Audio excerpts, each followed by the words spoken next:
Hello guys, today I will show you a quick tip how to RDP Azure VM.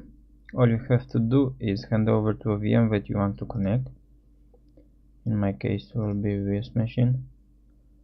Hit the connect button from above of VM menu.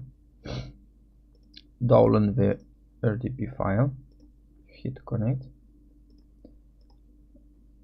In my case it will be a local account.